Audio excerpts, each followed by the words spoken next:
Okay, this is the second part of populism.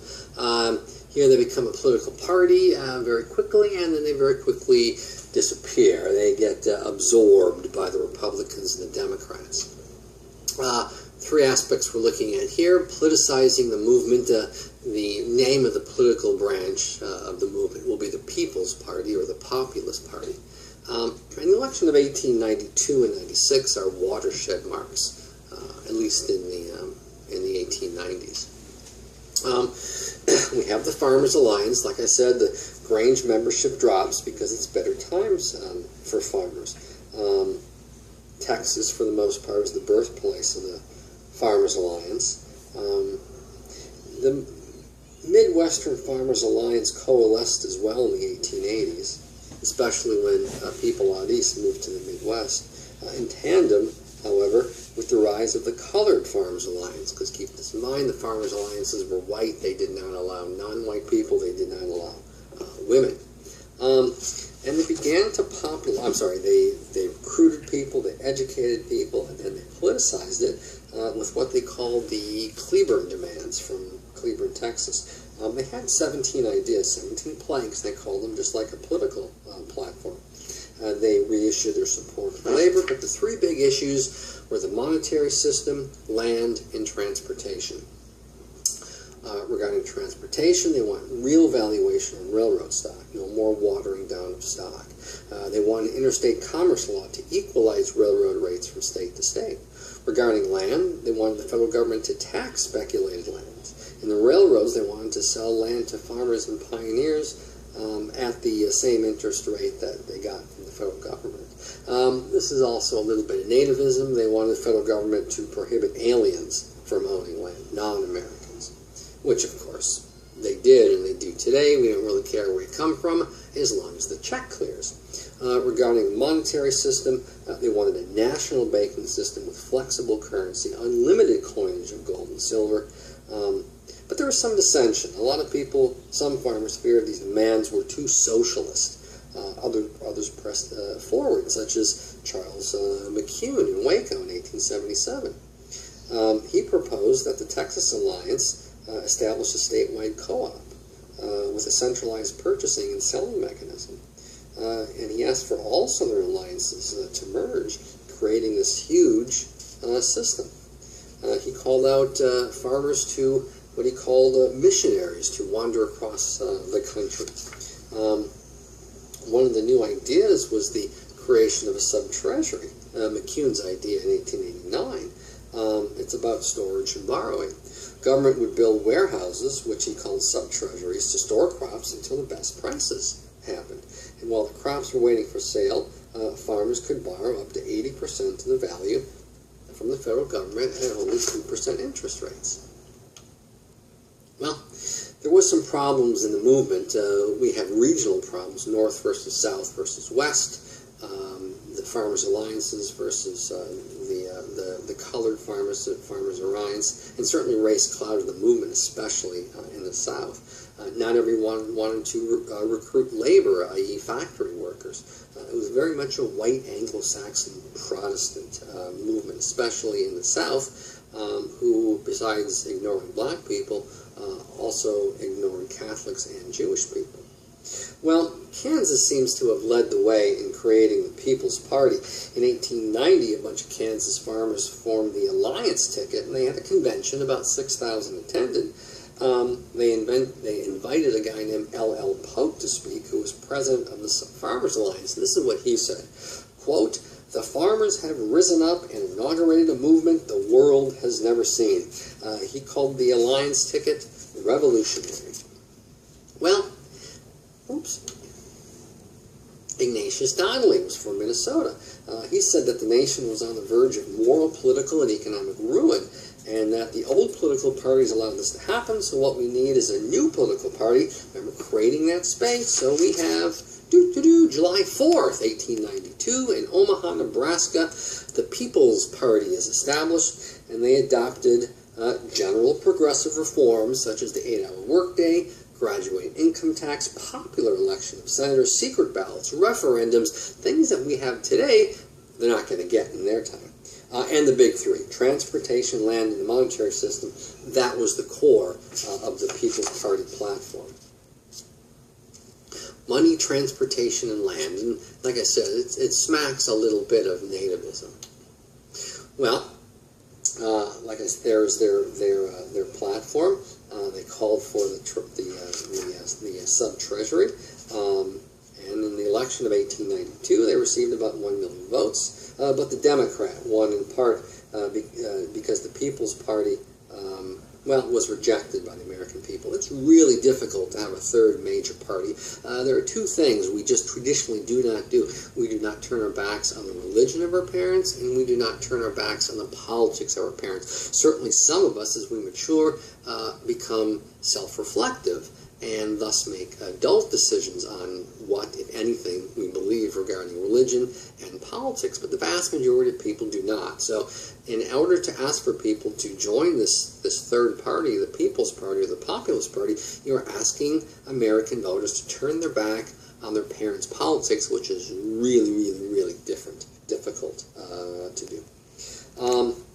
Election of 1896 certainly shifted an idea in American politics, this idea that there should be something better.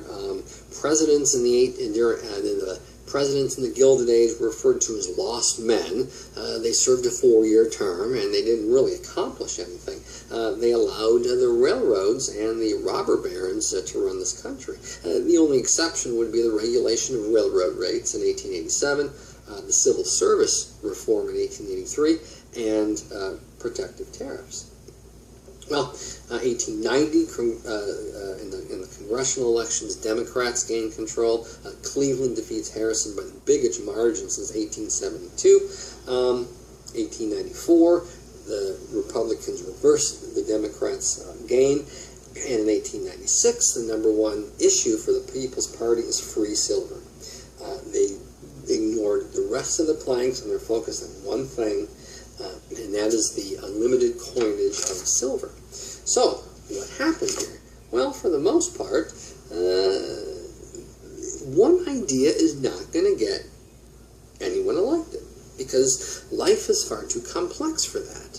Yes, there are a lot of people who support free silver, but they supported other things as well, things that the Democratic or Republican Party supported. So what happens here is that the ideas that the People's Party used to have are being absorbed by the Republican and Democratic Party. It's very difficult to create a new order, to change the American political or cultural or economic realities. And certainly the People's Party was trying to do that. As again, the sole issue was silver. They wanted to get rid of this, they wanted to bring back the Sherman-Silver Act. Some groups call themselves the American Bimetallic League. They wanted to coin both gold and silver. The populist leading spokesman was a guy named William Jennings Bryan. He was only 36 at the time, and he gave this well-known speech over and over the country known as the Cross of Gold speech. He said, quote, "A cause as holy as the cause of humanity. You shall not crucify labor on a cross of gold." There are clearly religious connotations here. Well, the Republicans pick McKinley, the Democrats pick Bryan, and the Populists pick Bryan. So in this country, you don't vote for, well, you do vote for the person. So if you are interested in Bryan, you know his votes are going to be split. You know it's numerically impossible for Bryan to win either as a Democrat or a populist, so the Republican in 1896 easily wins. And then populism just disappears with the exception of the Pacific Northwest. So what happened? Well, what Frank Baum thought has been for the most part discredited, and you've probably heard the story before, how the Wizard of Oz was an allegory to the rise and fall of the Populist Party. Baum was a volunteer in the Populist Party in the Dakotas. The Cowardly Lion is supposedly William Jennings Bryan. The Tin Man is supposedly labor. farmers are the scarecrow, and of course the scarecrow needed a brain, and maybe Dorothy was just everyman. Has some problems, but eventually figures it out in the end. I don't really buy this. Here's what I go with. That populists fell because of self-delusion or because of, well, ambivalence. Way too many interest groups. Absolutely. They were just too diverse. The People's Party espoused ideology of spreading wealth of the Gilded Age, such as railroad ownership and the sub-treasury, but that was way out of step with what Americans believed. The People's Party simply could not dent the system, and they'll eventually be absorbed by Republicans and Democrats. Once again, too many interest groups. The farmers, the Grangers, the Greenbackers, the single taxers, those who followed George Bellamy, the Knights of Labor, women's suffragists, prohibitionists, the North, the South, the West, way too much. Internal organization wasn't strong enough to keep together, and labor was never really brought in to the mix. And so the ideology was all over the place. It's super difficult to form a broad coalition and stick to the Omaha platform with so many groups pulling your political party so many different ways. And people were out of step with Sumner. Charles Sumner wrote a book in 1883 called What Social Classes Owe to Each Other. Well, the nutshell is it's nothing. He said social classes, the rich owe nothing to the poor because there is nothing you can do to elevate the poor. The poor are poor because they are poor. Success and failure is based on choices, not circumstances, but choices. So people are poor because they choose not to work hard enough to become wealthy. People are poor because they choose not to develop skills necessary to command a high salary. And so people who are wealthy choose the right path.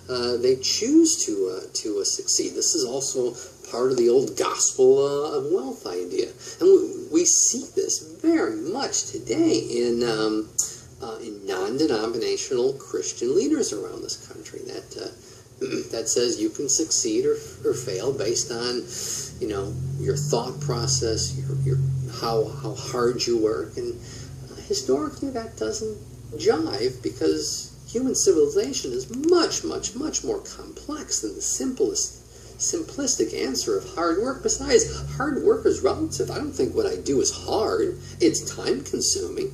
It's challenging, but it's not hard. I would say hard work are those 4 guys who show up to my house once a week to take care of my lawn, especially in July, August, and September. That's hard work, but I get paid more than them. So hard work is not supported in this country with higher salaries. Hard work is relative. Anyhow, Americans were out of step with Sumner because most Americans agreed your success, your failure in life was based on your choice. You either choose to succeed or you choose to fail. Well, lots of different ideas. The two-party system was simply inherent in this country, and you're not going to make a dent. Yes, there are other parties today, but you're not going to see anybody win the presidency from a third party unless Congress changes the rules, and Congress is not going to change the rules because they consist of Republicans and Democrats who want to get Republicans and Democrats elected. A lot of Americans saw the People's Party as un-American by some of the things they asked for, like communal property ownership, spreading the wealth. A lot of people saw it as irrational. That once again, your success or failure is based on you, not based on some silly idea that the railroad is screwing you over. And the status quo of the Gilded Age was, once again, success or failure is based on you. There was tremendous wealth being created during the Gilded Age, granted by a few people, but still the idea was, I can be wealthy. I can accumulate a tremendous amount of wealth if I only choose to do what the wealthy choose.